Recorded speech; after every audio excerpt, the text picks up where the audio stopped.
Do you feel like the world is a crazy place right now? Does everything in life seem to have gone a bit mad? Are you wondering how you're going to cope? Or it might even be that you've reached the point where you're not coping anymore. Well, this is a new series that we're starting today, and it's called Staying Sane in a Crazy World. Quick disclaimer, other people have used that title for books and things in the past. This is not based on any of those. But what it's about is, in a world that seems to have gone a bit crazy, how do we stay sane? I'm going to be basing it on a character called Elijah. You can read his story in 1 Kings, and particularly the section that we'll be focusing on is chapters 17, 18 and 19.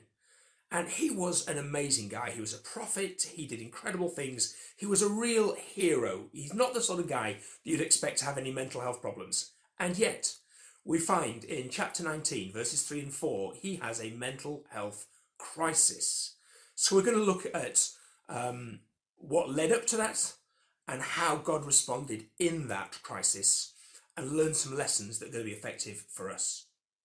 So key verses are chapter 19 and verses 3 to 4 of 1 Kings, which says this: Elijah was afraid and fled for his life. He went to Beersheba, a town in Judah, and he left his servant there. Then he went on alone into the wilderness, travelling all day. He sat down under a solitary broom tree and prayed that he might die. I have had enough, Lord, he said. Take my life, for I am no better than my ancestors who are already dead. His world has gone crazy. His life has been threatened, so he's at risk of death, and he just feels awful. He runs off to be by himself, an unnecessary isolation. Maybe running made sense, but the fact that he left his servants, then went into wilderness all by himself, he cut himself off from everybody. That's a standard response sometimes when we're feeling a bit crazy. We want to be by ourselves. He's not entirely rational. The reaction to what was happening was not entirely rational. If you look at his life story and understand some of the things that he's been through before, then this is a kind of a different reaction to what he's had in the past. He is feeling frightened. He is in despair. And a critical thing here is we see he is feeling suicidal. He actually prays that he might die. Sometimes people reach a rock bottom. Do you know what? I've been there once myself, where it just feels so bad, so bleak, that the only way out that you can think of is suicide. It's really, really important that we recognise those feelings, that if we're getting those feelings, that we need to do something about it. Now, I want to stress, I am not a health professional. I do not have any qualifications in mental health, although I have some experience from the personal side. And what I'm going to be talking about in this series is things that can benefit all of us with our general mental health issues. If you have a specific mental health illness, then I would suggest that you get professional help. And you can do that by seeing your GP, or if you live in the Stoke-on-Trent area, the Potteries area, then you can access Healthy Minds. You can do a self-referral there, and they will give you some professional help. Now, the whole issue of mental health is very, very complicated, which is why to be a professional, you have to have many, many years of study and practice and supervision so that you can get a handle on all of the complexities. Obviously, we can't do that.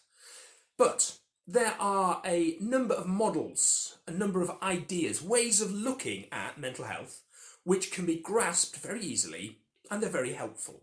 And it's important to realise that none of them tell us the whole truth, but all of them have got a grain of truth, or actually a substantial amount of truth, that really helps us practically.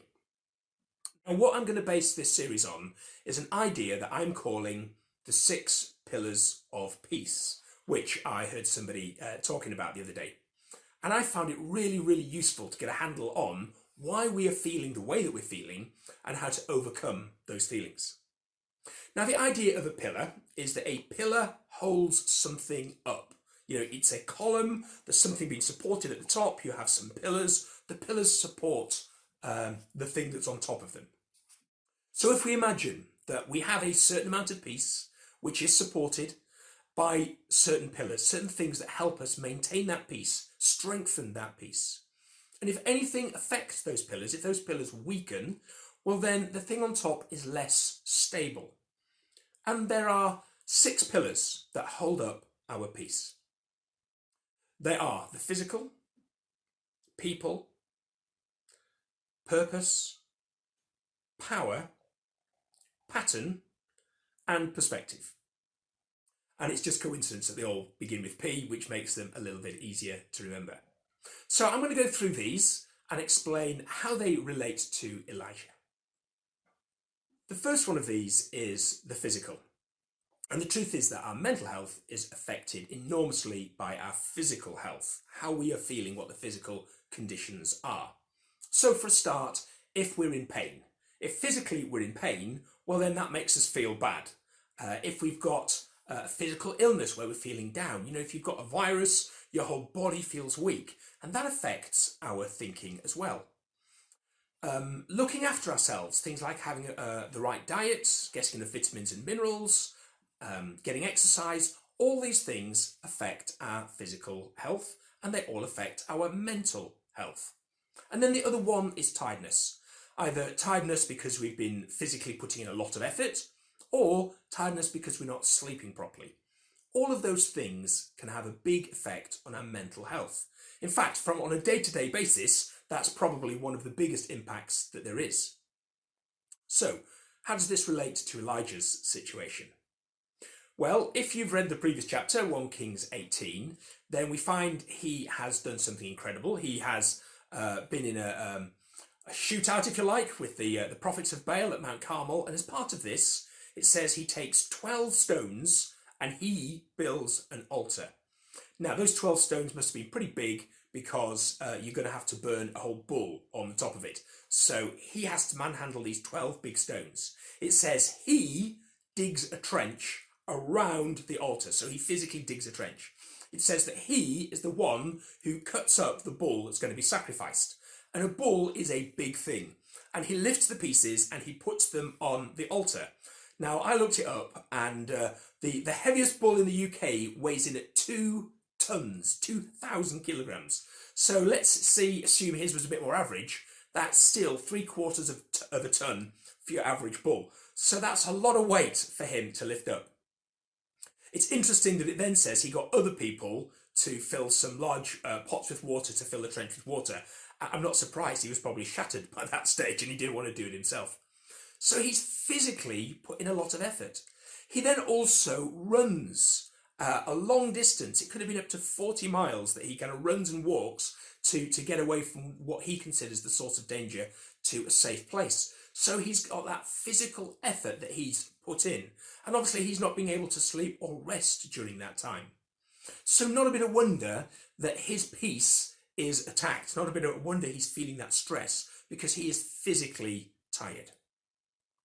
Now, in this situation where you are, you might be physically affected. There might be conditions. If you've got some form of illness, if you've got COVID, well, that's going to affect your mental health.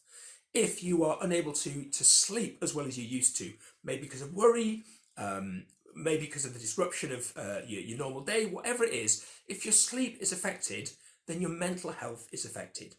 So we can see that in this COVID situation, our physical health can be affected, and therefore our mental health is affected. It's a pillar of peace that's supposed to be holding up our peace, but if our physical health is affected, it makes that pillar weaker. The second pillar of peace that I want to talk about is people. Being around people affects our mental health. It affects how peaceful we feel. If we're around good people who are positive, then that improves our mental health. Sometimes you need that shoulder to cry on. You need to unburden yourself. You need someone to talk things over with. All these things help our mental health. Equally, if we're around negative people who are attacking us, saying bad things to us, well, obviously that can affect our peace negatively.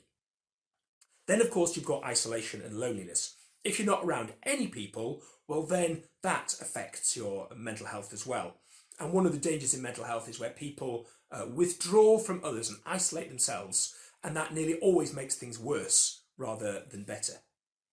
Well, look at Elijah's situation. That's what's happened to him. He does a runner, he goes away by himself, a servant who's been with him for a long time, he won't even have anything to do with him, and he goes and he is alone. And he's feeling alone. He's talking to God, and in chapter 19 of 1 Kings, in verse 10, he says, I am all alone. He says it the exact same words again. Verse 14, I am all alone. I'm the only one left, some translations put it. He is feeling isolated. He is feeling down. It's affecting his mental health. And what about us? Well, here in this pandemic situation, all of a sudden, we are isolated from people. We have got various things of technology that can help us, but ultimately, you're not getting the hugs from people. You're limited to the people you can have that physical contact with. You might be in a situation where you need space away from somebody. Remember, people can have a positive impact or a negative impact. Sometimes after a while, you need that space from someone. So we're in a difficult situation because where people are supposed to be that thing that helps us, that pillar of peace, that can be a bit shaky at this time of a pandemic. The third pillar that I want to talk about is purpose. Having that sense of purpose, knowing what it is that you are supposed to be doing in life, kind of feeling that life has a point to it. And if you kind of feel that life has a purpose, it's meaningful, that you understand what life is about, well, that helps your mental health. It helps you peace. It holds you up, keeps you stable. But the opposite is true as well. If life seems meaningless, if we don't have any purpose to life, if we feel that we don't know what we're supposed to be doing, well, obviously that negatively affects your peace. It negatively affects your mental health. Now, Elijah, up to this point, has had incredible purpose. He's known what he's supposed to be doing. It's not necessarily been easy, but he's achieved amazing, great things. And now, despite doing everything right, people want to kill him. And he's come to the end of the work as he sees it. So now he's feeling either purposeless or even that, although he has a purpose, he doesn't want to do that purpose anymore. And that sense of purpose, the fact that he no longer has it, well, that's affecting his mental health. Now, in this COVID lockdown situation, our sense of purpose can be attacked. It might be that in the old life before lockdown, you had a sense of purpose. You had a job to do, you had things to achieve, you had targets that you were set, you had things that you were working towards. And all of a sudden, it's all on hold. All that purpose is gone. Or the other thing that can happen with purpose is, it used to be that you had this sense of purpose for those things, and now they're not enough. You think there's got to be more to life than just meeting some work targets. There's got to be more to life than just working hard to get a promotion. What does that happen in the end? How does that affect things in the end? What you need is a real purpose, a real meaning in life. And if you haven't got that, well then that pillar starts to be a bit shaky. Your peace is not being held up. Now, the fourth pillar, I'm linking in with that, and I'm calling it power. You see, on the one hand, if we have purpose, that's about what we want to do, what we want to achieve. Power is about, have you got the ability, the power, to make those choices? Have you got a situation where you can use your free will to make a difference to what's happening? If we feel that we're in control of our destiny, that we can make choices that matter, well then that gives us a stable peace. But if you feel adrift, if you feel that you are at the mercy of forces beyond your control and you're just kind of drifting through life, whichever way those forces are pushing you, well then that really negatively affects your peace. You talk about that expression, don't you? You feel at sea, that idea of drifting and not being able to control where you're going. Well, that's why power is such an important part of our mental health. Now, Elijah has had a lot of power over the years. He's been a real hero. He's done great things. He's been able to control situations. He's been able to face down crowds. Now, he's in a situation where he doesn't feel he has any power. He feels completely out of his depth, completely out of control. Someone's just going to kill him and there's nothing he can do about it. his sense of power has been completely undermined. What about us in this COVID-19 situation? Well, we've had so many choices taken away from us. Choices about going to work, choices about meeting people, choices about going out for dinner, choices about where you can go for a walk, going for a drive. Lots and lots of things, lots and lots of choices have suddenly been taken away from us, and our free will has been limited enormously. Well, when you're in that situation, that attacks your peace. We've seen this big force, pandemic, COVID, coronavirus. It's out there. You don't know if you're going to get it or not. There are things you can do to try and help, but none of them are guaranteed. So we don't feel in control. If we don't feel in control, that attacks our peace, our mental health. The pillar holding it up becomes less stable, so our peace becomes less stable. Now, the fifth pillar that I want to talk about is pattern. And human beings like to get into a pattern. We feel comfortable if we are in a way of life where things happen in a similar way. We understand what's happening. We're used to the way things happen. We like the way things are happening. As long as it's a comfortable situation, we like a nice pattern of life. And if something disrupts that pattern, well, then we don't feel so good about it. It attacks our peace. We feel less comfortable. Having that regular pattern in life really, really helps to have stable peace, stable mental health. Well, what about Elijah? His pattern of life has been utterly and completely disrupted. He's now not doing any of the things he used to do. He's by himself, he's run off, he's in the wilderness. His pattern of life has been completely blown away. And of course, therefore, he's feeling adrift. He's feeling like, oh, where is this normal life that I used to lead? Where's it all gone? And that's affected his mental health. And you can see where I'm going with this, can't you? Coronavirus, pandemic, our normal pattern of life has been completely disrupted. Even if you're still going into work, what happens at work, all the social distancing, all the PPE that we're having to wear, all of those different things, the pattern has changed completely. And it may never be quite the same again. And what do we feel if the pattern of life is affected, it's disrupted? Well, we feel a lack of peace. We feel unstable. We feel that everything is changing. So, not a bit of wonder that in this coronavirus situation, we are finding our peace is attacked because there's been a change to our pattern of life. The last pillar that I want to talk about is perspective. And perspective in many ways is the most important one. If you were watching our previous series on 1 Peter, you'd have heard me use the word perspective quite a lot of times, because the way that we look at something has an enormous impact on how we feel about something. If we look for the negative, we find the negative, we feel negative. If we look for the positive, you find some positives and you feel more positive. If you look at Elijah's situation, if you look back at his life up to this point, he has had some incredible experiences. He has done some amazing things. He is an absolute hero. And if he'd focused on that, he could have had a positive perspective.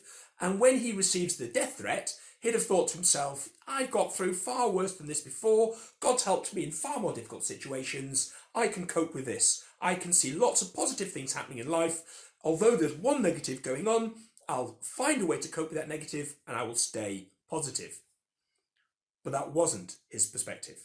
What he did was he thought, oh no, someone's trying to kill me, got to get away. And he ran and he isolated and he got into despair and he looked at the negative and he could only see death as the way out. And he became more and more negative. And the problem is, the more negative you look at things, or the more negatively you look at things, the more negative you become. And that pillar of perspective holding up your peace becomes more and more shaky, more and more wobbly, and therefore your peace, your mental health, is affected really strongly.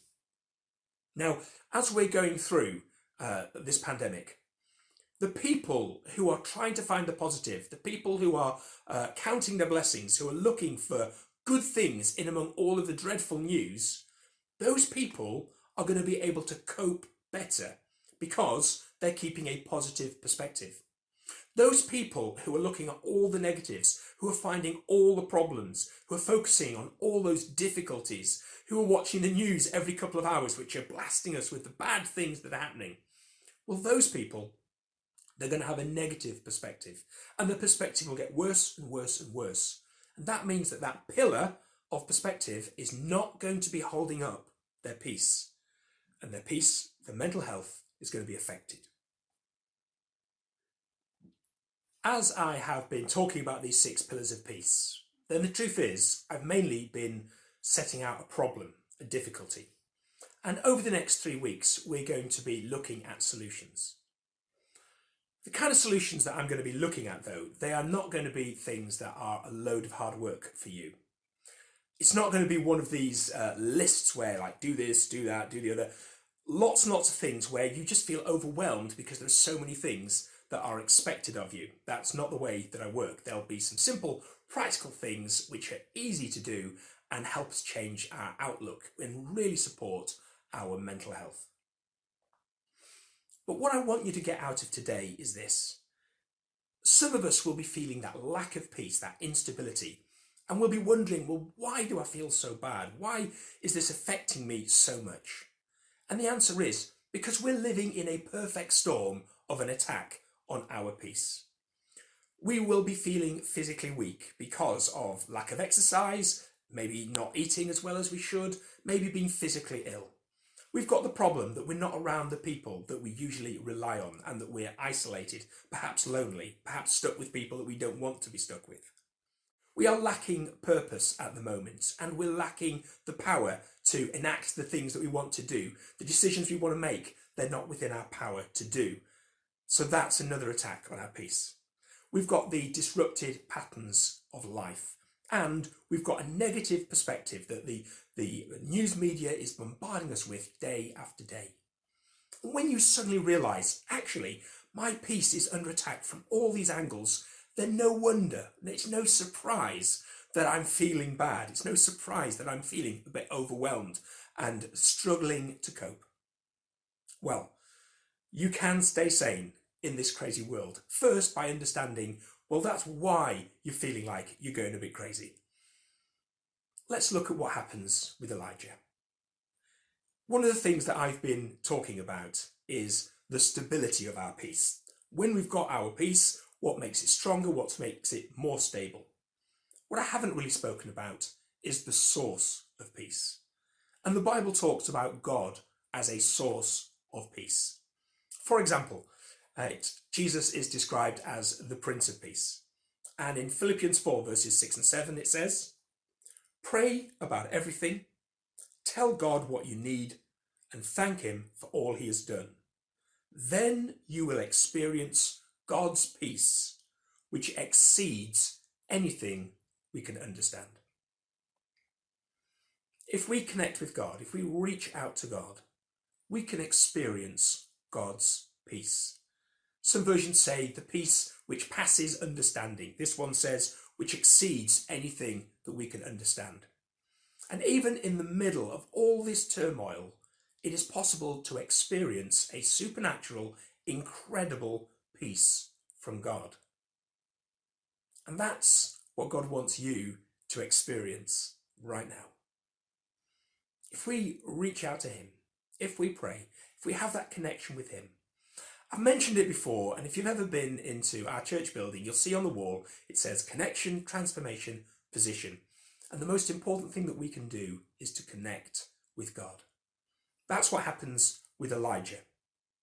In that story, when he is saying, "God, I just want to die," then God comes with his presence. And in the presence of God, then Elijah starts to feel peace. And that's what we want to experience too. So, whilst you're waiting for the weeks of practical advice to come, pray now and ask God for his peace. And as you draw close to God, God will be drawing close to you.